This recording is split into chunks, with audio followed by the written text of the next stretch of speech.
Good morning, students. Today we'll be looking at GloVe again, but I think this time is a very short tutorial, and I will be introducing the idea that hey, maybe we don't have to actually code from scratch, right? Coding from scratch is mainly for the purpose of understanding, but once we understand, there's plenty of libraries out there that we can use, right? One of them is Gensim. Gensim is not much use nowadays, but I think there's still a lot of utilities that you can actually explore, right? So here I will be. I have downloaded this from the Stanford page, so you guys can search on the Google, right? And you guys can actually download this and put it in your Gensim directory. If you wonder where to put this file, you just run this, and there will be errors, and then it will give you the path, right? So then you can actually just put that file here. So what does this mean? This means that this GloVe embedding is the embedding size is actually 100, right? And if I'm not wrong, 6 billion represent the number of words. Is that right? Yeah. So the 6 billion is basically the tokens, right? That is learned. So there are a lot of like some of them is like a lot of big numbers, so you can try. But this time we're going to use the small one. All right. This takes a little bit of time.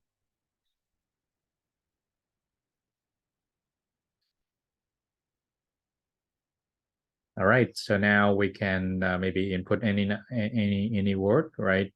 And try to get the shape, and you can see that each of the word has an embedding size of 100, right? For those who are new to NLP, you may wonder like why 100? Well, it's just a number that we theorize that this could be enough, but commonly the numbers could be 50, 100, 300, right? 400, right? But I never see any embedding size more than 1,000, seriously. So that could give you a little bit of intuition what would be the optimal size for the English words.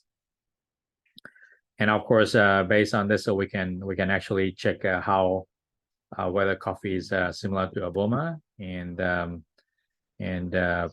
Oh, by the way, this is basically a function that check which word in the vocabs actually closest to Obama, and not surprisingly, it can get Barack, George Bush, and Bill Clinton, right?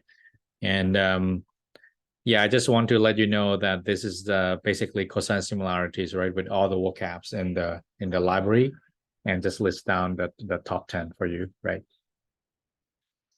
I guess if you have looked at my Python tutorial previously, this could make a lot of sense to you now. We can try Coke and Cola and Pepsi.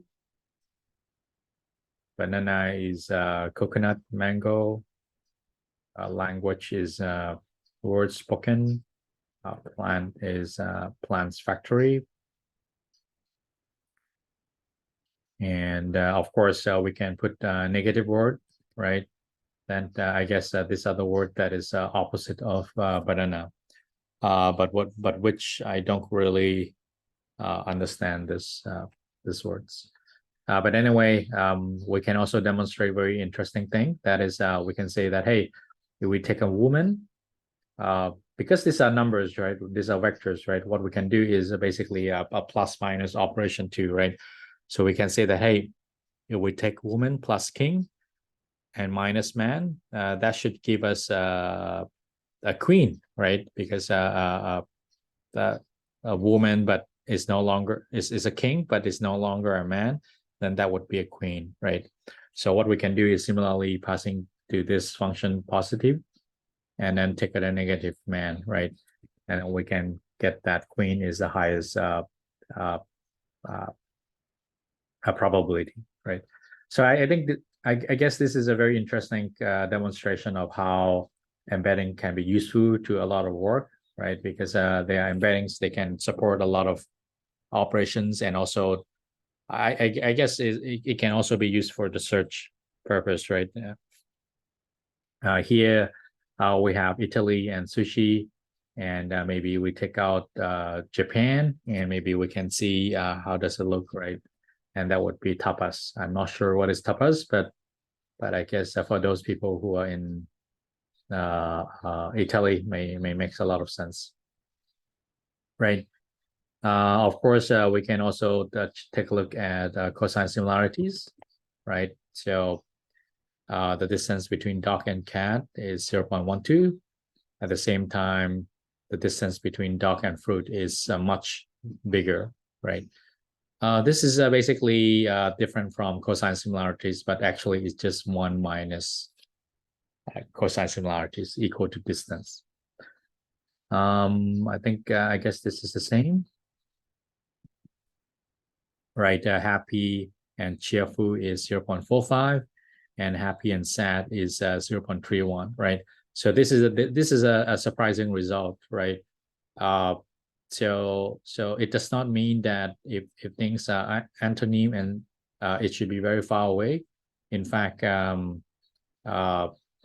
similarities does not really handle synonym and antonym, right? Because if they are often close by each other, then the embedding should be close to one another, right?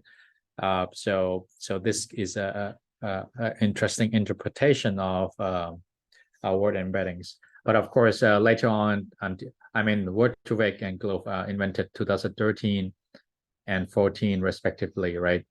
By now, we already have much more powerful embeddings like a bird, which can actually understand the context much better.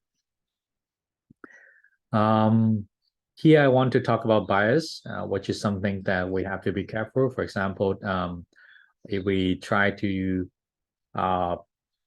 take what are the type of work that women works, right? It will give you nurse, right? Which is a little bit biased, right? I mean, nurse does not necessarily should be woman, right? It is a man can also be a nurse, right? So this bias is not wanted. And where does it come from? Well, basically it comes from the corpus, right? So there's a lot of work in the current state that trying to remove this bias from the corpus. And if you can try to check a man, and so you can see the man is mostly mechanic and job and workers factory. So I don't think this makes a lot of sense, right? So we as an NLP scientists have to figure this out together. Doctor, and yep, again, woman seems to more toward nurse and physicians. I guess this can be fixed easily by removing the bias from the data sets, right? Because in the early 1900s, maybe a lot of women are mostly most nurses are usually women, right? But if we can fix that bias, then it won't appear in the results. This is another utility that we can actually demonstrate analogy, right? Using the same positive and negative mechanisms. So right here, Japan, Japanese, Australia, Australian, tapas. And if beer is for Australia, then France is for champagne, right? And I don't understand this much, but I made this out of the blue. But I guess it makes sense. Yep. And tallest, and then the longest, right? And good, fantastic, then bad is terrible. And bird, fly, and human is bound. Yep, that's funny. Yep. Of course, another utility of embedding could be something like this, in which we can say which word doesn't really belong to one another, right? And we can say that water, right? Because water is quite far from everyone else. I want you to imagine that all of this is simply operations of minus and plus, right? And but this is a fantastic thing, right? By just doing plus and minus, we can create so many utility that can be useful for word operations. Yeah. Lastly, I have created a lot of words. I don't want to put too many words, so this is the words that I put. And then since the embedding is 100, I applied a method called PCA that can dimensionality reduce the dimension into just 2. So I choose 2 here, and then I just plot them accordingly, right? And you can see that most of the countries club together, right? I guess water is right here, and a lot of food, right? Is and this is the drinks, right? And I think this is the animals, and I think this is exam and class and assignment, and I think this is university, right? So this is like a very interesting thing to see, and based on this, then we can create a lot of nice things, right? For example, we can use this embedding to actually search, right? Maybe I want to search a sentence, and based on a lot of documents, right? I can use this embedding and try to do a cosine similarities with all those documents, right? And maybe I have a question, right? And then I'm trying to find the answers, right? So what I can do is I can do a cosine similarity between this question embedding and all those answer document, right? Where the answer could be there, right? And then I just take the top K documents and then do something with it, right? Maybe extract the answers, right? So yeah, so I guess embedding is very powerful, but GloVe and WordTraffic are just the beginning, right? Yep, thank you very much.